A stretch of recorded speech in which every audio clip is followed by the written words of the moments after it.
Hello students, accounts में अपना last accounting standards शुरू करते हैं। AS 16 borrowing cost, accounting standard 16 borrowing cost.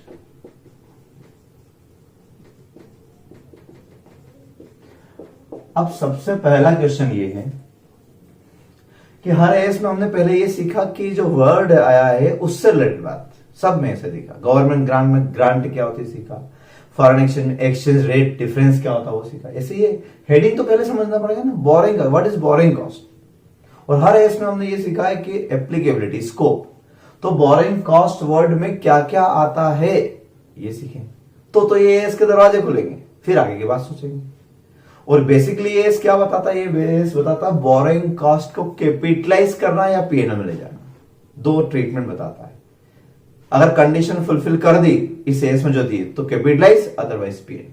यानी आपने जो लोन ले रखा है, ठीक है, उस पर इंटरेस्ट आप असेट की कॉस्ट में ऐड करें या पीएनएल में ट्रांसफर करें, बस इतना सा एस है। लेकिन बातें बड़ी अच्छी और कैलकुलेशन थोड़ा सा टफ है, तो प्रैक्टिकल है ऐसे, है ना। अब इसको आप चाहे तो स्टडी मटेरियल में से पढ़ें या इसका तो नोट्स में मैंने प्रिंट भी दिए रखी है ना, अच्छे से लिखा हुआ है, कहीं से पढ़ सकते हो। आप चाहते हो कि अगर एक ही जगह पे पूरा हो जाए वहीं स्टडी मटेरियल में ही, तो आप ये 2 पेज यहां से कट कर लें और वहां पेस्ट कर लें। तो वहां पर आपको कोई लैंग्वेज अगर नोट्स में अच्छी लगी तो नोट्स से पढ़ लो, एसएम में हो तो एसएम में, एक जगह रहेगा तो याद रहेगा। या फिर वहां पर एसएम में लिख लो फ्रॉम नोट्स पेज नंबर 7.5। तो meaning what is borrowing cost, सबसे पहला खेल यही से शुरू होता है। Borrowing cost are interest and other cost incurred by enterprise in connection with borrowing of fund। अब तक हम ये समझते आए हैं कि borrowing cost, बोरो करने की कॉस्ट, इंटरेस्ट। 99% बेच में जब मैंने पूछा है कि आप क्या समझे borrowing cost, तो बच्चे बोलते सर इंटरेस्ट। लेकिन यहां क्या लिखा है, इंटरेस्ट एंड अदर कॉस्ट। तो इंटरेस्ट तो है, बिल्कुल सही बात, इंटरेस्ट तो बेसिक है, सबसे मेन बोरिंग कॉस्ट वही तो होती है जो रेगुलर इंकर्ड होती है, हर दिन होता है, हर दिन का ब्याज लगता है। मैंने 10 दिन के लिए फाइनेंस दिया, 10 दिन का ब्याज लेगी बैंक, ठीक है। तो borrowing cost means interest and other cost incurred in connection with borrowing of funds by way of loan, by way of debentures, किसी भी तरीके से फंड किसी से भी, ऐसा जरूरी यहां ऐसा लिखा नहीं है इसमें कि आपको लोन से बैंक से ही लेना है। तो borrowing fund raised from bank, financial institution, societies, relatives, unsecured loans, everything. तो interest and other cost incurred on any type of borrowed fund.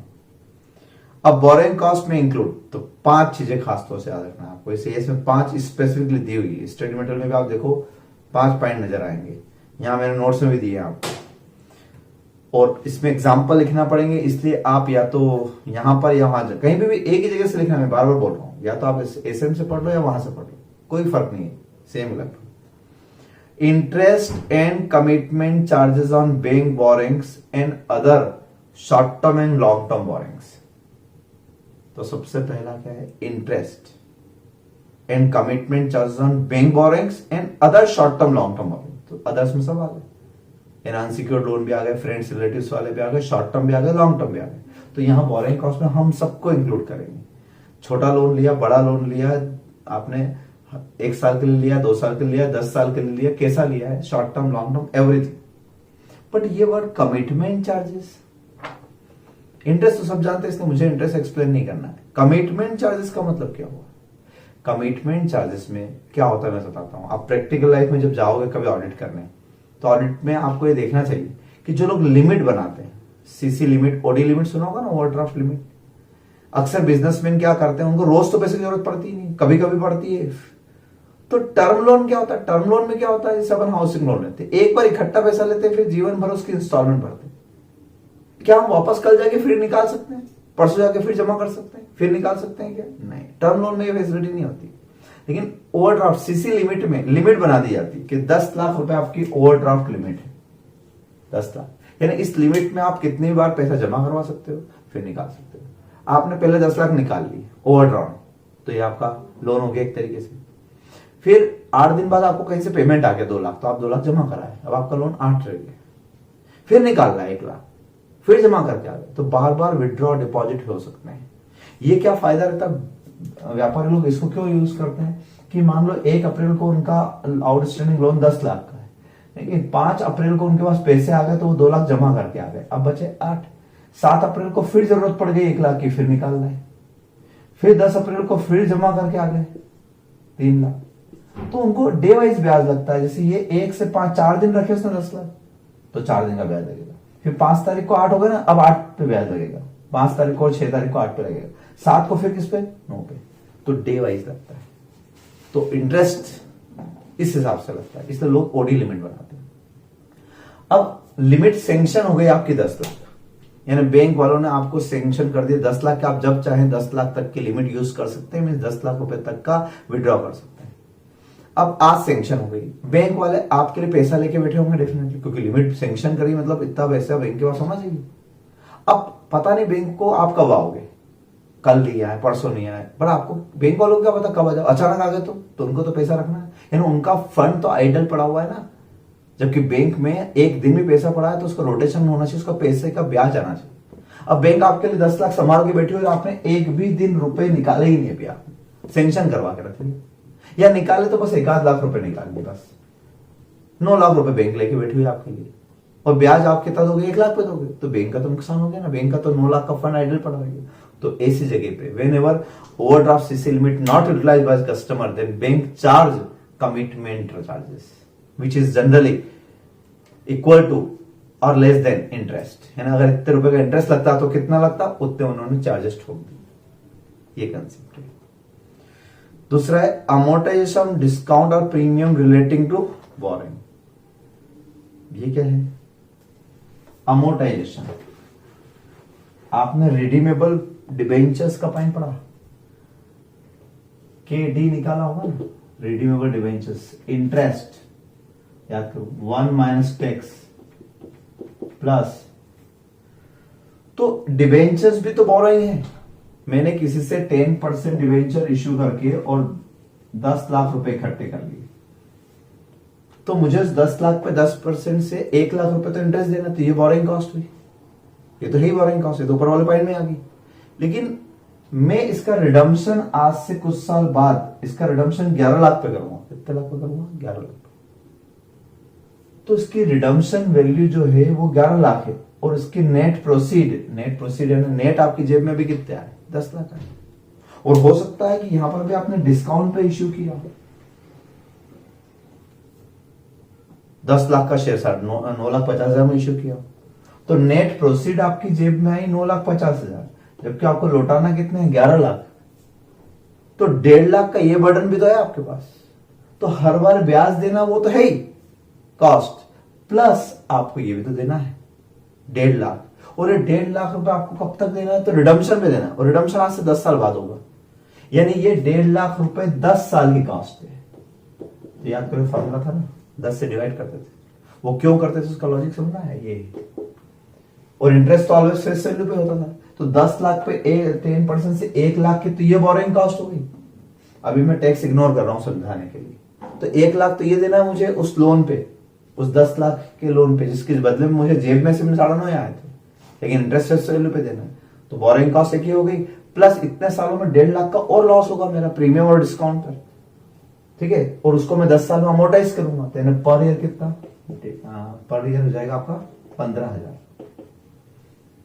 1.5 lakh में 10, यानी मुझे उस डिबेंचर पे पर ईयर 1 लाख नहीं 1,15,000 की कॉस्ट आ रही, सही में उसको बोरो करने, उस फंड को बोरो करने में 1,15,000 खर्च आ रहा है, डिवाइडेड बाय वो आप करते थे आरवी प्लस एनपी, तो उसकी बात मैं नहीं करूंगा, डिवाइड बाय 2 एवरेज से, अभी उसकी बात नहीं करूंगा, तो एफएम आ जाएगा बीच में। तो समझा कॉस्ट क्या होती है, ये होती है कॉस्ट। तो इसलिए ऐसा लिखा हुआ है कि इंटरेस्ट तो फर्स्ट पॉइंट में लिख दिया और सेकंड पॉइंट में लिख दिया amortisation of discount premium relating to borrowing, ठीक है। यहां आप चाहें तो क्या करेंगे, यहां पे ये वाला इतना सा ऊपर वाला पोर्शन का फॉर्मूला ये लिख सकते हो, तो याद आ जाएगा आपको।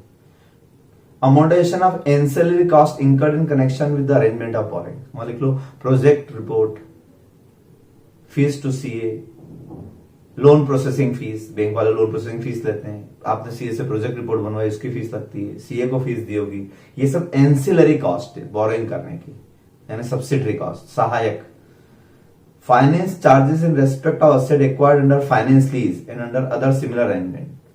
वहां लिख लो AS19 like hire purchase transaction. तो हायर परचेस ट्रांजेक्शन में याद होगा आपको, हम इंस्टॉलमेंट में से प्रिंसिपल अलग करते थे, इंटरेस्ट अलग। तो जो इंटरेस्ट वाला पोर्शन है वो फाइनेंस चार्जेस, वो भी बोरोइंग कॉस्ट है। वो बोरोइंग जो थी एक तरीके से, लोन ही तो था वो एक तरीके से, वो भी इंक्लूड है इसमें। और ई एक्सचेंज डिफरेंस, AS11 पढ़ा हमने भी। Exchange difference arising from foreign currency borrowings to the extent, तो पूरा ए यहां पर नहीं आएगा। AS11 में जो ट्रीटमेंट होता है वो वहां होगा, वो एक्सचेंज फ्लक्चुएशन वगैरह, लेकिन to the extent that they regarded as adjustment to interest cost, star बनाए, डी लिखे। बस ये पांचों पॉइंट ही अच्छे समझना है। अभी आगे इसका क्वेश्चन कर पाऊंगा मैं बाद में। पहले हम ये समझते हैं कि जो एक्सचेंज डिफरेंस इंटरेस्ट से रिलेटेड होगा बस वो यहां आएगा, बाकी वहीं रहेगा। वो कैसे वो भी बताऊंगा, बड़ा अजीब तरीका है। ठीक है, तो 5 चीजें यहां पर AS16 में स्पेसिफिकली दे रखी है।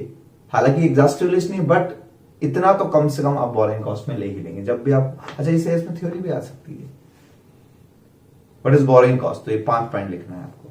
But following are not included in borrowing cost. Actual cost of owners equity, actual cost of owners equity यानी इंटरेस्ट या dividend on preferential equity share capital, है ना, including preferential share capital.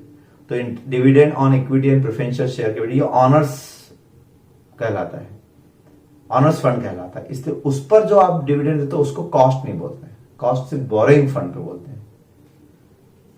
इम्पुटेड cost means सवाल लिख लो opportunity cost, वो notional होती, काल्पनिक होती, एक्चुअल केस थोड़ी जाता उसमें, तो उसको भी यहां इंक्लूड नहीं करेंगे। Any such other items forming part of equity and non classified as liability, तो जो लायबिलिटी की तरफ क्लासिफाइड नहीं है, आउटसाइड लायबिलिटी में नहीं है, उसको भी आप बोरिंग मत मानो। बोरिंग वही होते हैं जो आउटसाइड लायबिलिटी में होते हैं, जैसे share application money, advance calls in advance, ये सब शेयर होल्डर फंड में जाते हैं। ठीक है ना, इसको हम बोरिंग कॉस्ट में इंक्लूड नहीं करते हैं। ठीक है, आज हम सिर्फ थ्योरी से पढ़ेंगे क्योंकि इसमें प्रैक्टिकल में आने में टाइम लगेगा। पहले थ्योरी वाला पार्ट बहुत बड़ा और बहुत IMP, बिना मतलब कंडीशन से, वो कंडीशन सेटिस्फाइड नहीं होगी तब तक आप प्रैक्टिकल कैसे करोगे। पहला गेट खुला, अगर ये बोरिंग कॉस्ट है तो आगे बढ़े। ठीक, पहला गेट खुल गया। अब दूसरा गेट, मोस्ट टाइम पे definition next, meaning of qualifying asset, not asset, qualifying asset. जैसे कैपिटल गेन चैप्टर में याद करो, कैपिटल असेट अलग थी, तो उसकी डेफिनेशन थी ऐसे, यहां पर सिर्फ असेट वर्ड का इस्तेमाल नहीं हुआ, qualifying asset. Qualifying asset means अभी एक केस में आया था वहां यही सेम वर्डिंग, पूरी 2 लाइन एज इट इज याद रखना। Qualifying asset is an asset which takes substantial period of time to get ready for its intended use or sale.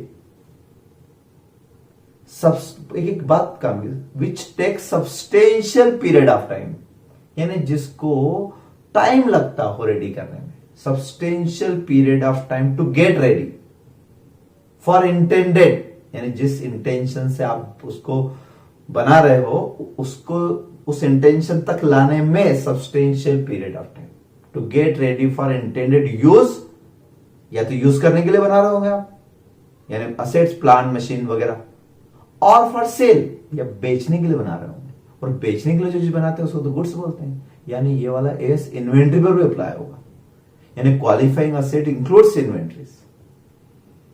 बात पढ़ेंगे अभी हम आगे।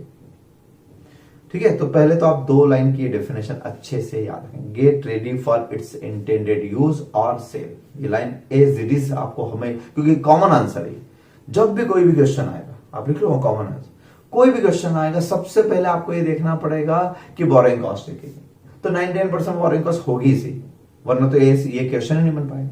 मैं बोरिंग कॉस्ट के बाद इंपॉर्टेंट होगा कैपिटलाइज, तभी होता है अगर क्वालिफाइंग असेट हो, वरना कैपिटलाइज नहीं होता, पीएनएल में जाता है।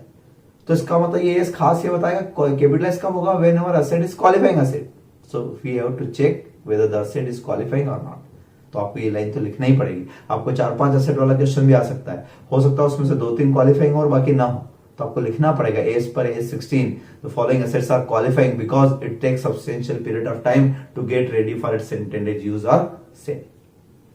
ये लाइन लिखना पड़ेगी। Example, manufacturing plant, power generation facilities, बड़े बड़े प्लांट लगते हैं, जब नई फैक्ट्री इंस्टॉल होती है पावर प्लांट, तो क्या एक दिन में जाते हैं? Which take substantial period of 2-3 साल में प्रोजेक्ट बन के तैयार होते हैं, गेट रेडी, है ना, बहुत टाइम लगता है।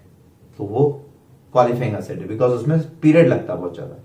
Inventories that require substantial period of time to bring to the saleable condition, molecule like wine, example पहले भी आया था। वाइन को बनाने में फल सड़ाना और बहुत दिन तक संभाल के रखना, तो सब्सटेंशियल पीरियड ऑफ टाइम लगता है to get ready for intended use और सेल, सेलेबल कंडीशन तक लाने में।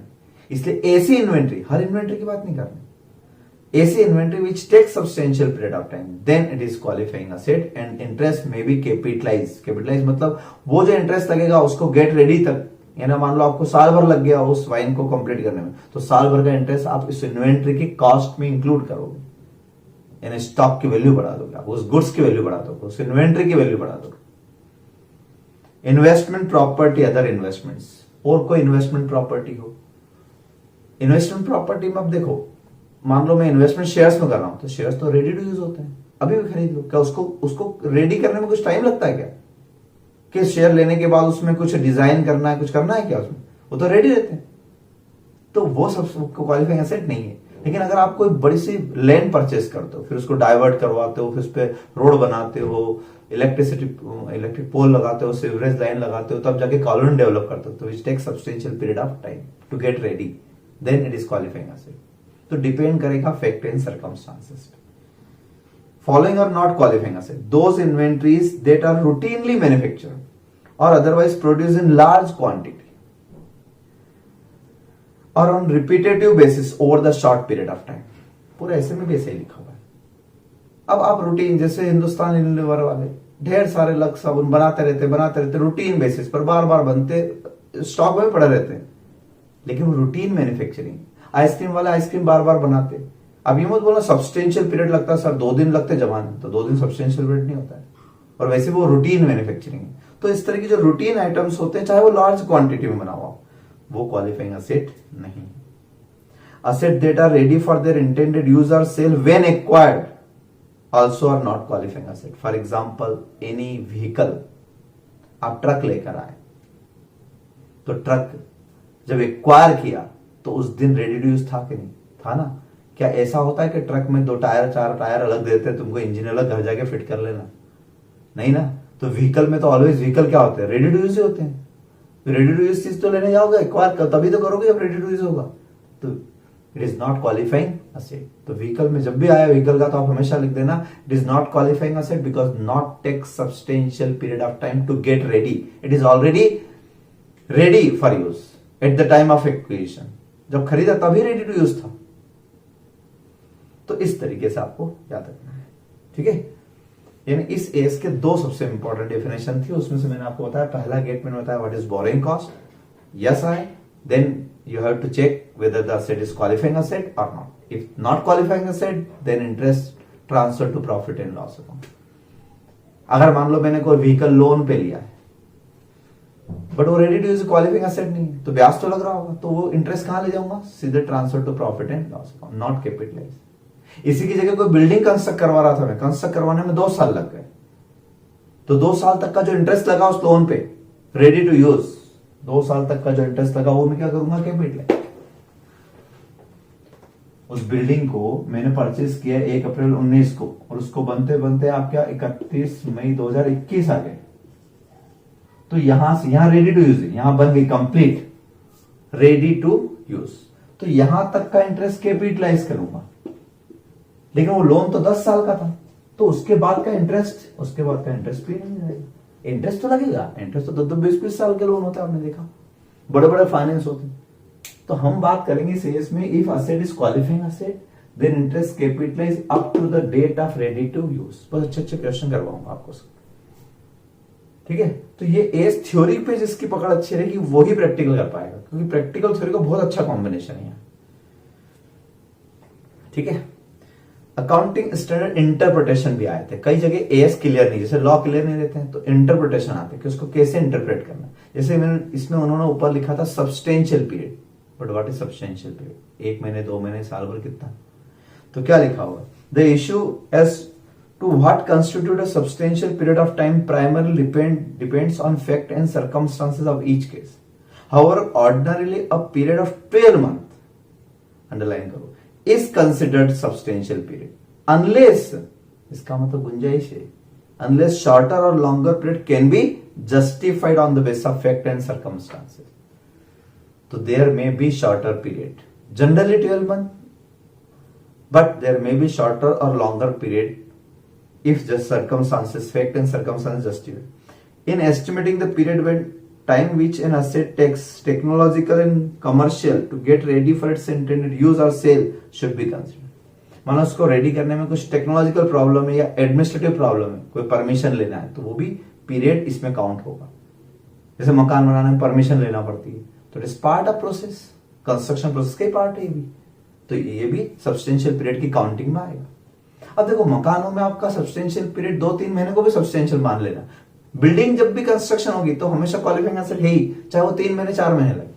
बहुत स्पीड से काम करवाया. अभी आपने सुना होगा कोरोना के कारण चीन में 6 दिन में पूरा बड़ा हॉस्पिटल 1000 बेड का बना दिया. तो ऐसा नहीं, कई जगह बड़ी बड़ी फैक्ट्री बहुत स्पीड से काम करवा के 2-4 महीने में भी हो सकती है. तो जरूरी नहीं 12 महीने सब्सटेंशियल पीरियड, 2-4 महीने. तो कंस्ट्रक्शन में तो ऑलवेज जितने महीने हो उतने महीने को कैपिटलाइज करो. यहाँ गैप अगर 4 महीने की भी होती है तो भी मैं कैपिटलाइज करता, 4 महीने का इंटरेस्ट कैपिटलाइज करता, बाकी का पेन.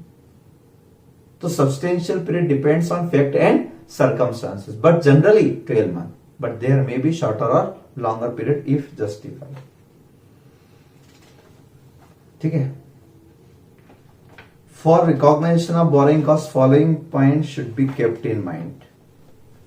अगर बोरिंग कॉस्ट को कैपिटलाइज करना चाहते हो तो क्या क्या माइंड में रखना है. When it is probable that qualifying asset will result in future economic benefit to the enterprise. ये बात पहले ही पढ़ी. कोई भी एसेट किसी भी एस में, एस10 में भी, एस10 में भी रिकॉग्निशन करना ही कब है एसेट का, if it gives future benefit, तो ही तो एसेट है. अगर ये फ्यूचर बेनिफिट नहीं देती, सिर्फ करंट बेनिफिट देती, तो हम पीएनएल में डालते हैं. पीएनएल फॉर द ईयर होता है. तो if it gives future economic benefit and cost can be measured reliably, 2 point वहां पर भी थे. Other borrowing costs are recognized as an expenses in the period each with their income. तो capitalise करना है तो 2 criteria, asset gives future benefit and cost can be measured reliably, then capitalize. और otherwise, यानी otherwise वाला point अलग हो गया. otherwise borrowing cost recognized in P&L account. तो यहां पर हम रिकॉग्नाइजेशन करेंगे कैपिटलाइज और यहां करेंगे P&L. ठीक है. Eligible item of borrowing cost are borrowing costs that are directly attributable to acquisition, construction, production of qualifying asset. Qualifying asset पहचान ली. अब उस qualifying asset के प्रोडक्शन करने के लिए, उसको कंस्ट्रक्ट करने के लिए, उसको एक्वायर करने के लिए जो भी खर्चा करते हो, उन सब के लिए लोन ले सकते हो आप. तो borrowing cost incurred for acquisition, हो सकता है बनी बनाई मशीन खरीदूं, हो सकता है मैं खुद बिल्डिंग कंस्ट्रक्ट करवाता हूं, तो सब पॉसिबल है. तो borrowing cost are directly attributable to, जैसे हम हाउसिंग लोन में देखते थे हाउस प्रॉपर्टी में, कि कौन से लोन का इंटरेस्ट एलिजिबल था वहां, जो हाउस पर खर्च हुआ, किसी और पर नहीं. बिजनेस में बिजनेस का लोन होगा तो माइनस होता था.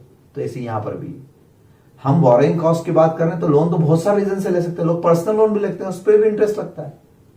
अब वो लोन तो आपने बेटी की शादी के लिए लिया, क्या उस इंटरेस्ट को यहां कैपिटलाइज करोगे? नहीं. तो borrowing cost incurred directly attributable to acquisition, यानी खरीदना, एक्वायर करना, construction or production of qualifying asset, then it should be considered. Cost that would have been avoided if expenditure on qualifying asset had not been made. मतलब अगर वो खर्चा नहीं करते, यानी अगर वो बिल्डिंग नहीं बनाता, तो ये बोरिंग कॉस्ट होती ही नहीं. तो borrowing cost can be avoided if expenditure on then that asset is not incurred. अगर उस पर खर्चा नहीं करते तो लोन नहीं लेते तो बोरिंग कॉस्ट नहीं होती. इसका मतलब बोरिंग कॉस्ट डायरेक्टली एट्रीब्यूटेबल, ये पहचानने का तरीका होगा आपका. तो आप एलिजिबिलिटी क्राइटेरिया जब करें तो आप ये देख लिया करो कि बोरिंग कॉस्ट किससे कनेक्टेड है. उस असेट से कनेक्टेड होना चाहिए, ठीक है, जिसको आपने क्वालिफाइंग एसेट बोला. क्लियर. चलिए, अब इसके बाद जो पॉइंट आ रहा है types of borrowing cost, specific यहां से प्रैक्टिकल फॉर्मूला स्टार्ट हो जाता है. और 3 पॉइंट आगे मुझे इंपॉर्टेंट बताना है, उसके बाद ही हम इस केस में प्रोसेस कर पाएंगे. तो इस पे ये लास्ट ए से हमारा, लेकिन इसको धीरे धीरे चलाना चाहता हूँ क्योंकि इसकी प्रैक्टिकल प्रॉब्लम समझने के लिए मैंने कहा थ्योरी का कॉम्बिनेशन बहुत जरूरी है। तो आप पहले इतना रिवाइज करें, फिर कल मैं एक और थ्योरी का लेक्चर बनाऊंगा, फिर मैं आपको प्रैक्टिकल पर लाऊंगा, ठीक है। और प्रैक्टिकल के भी 2-3 लेक्चर बनेंगे इसमें, ठीक है। चलिए, थैंक यू सो मच।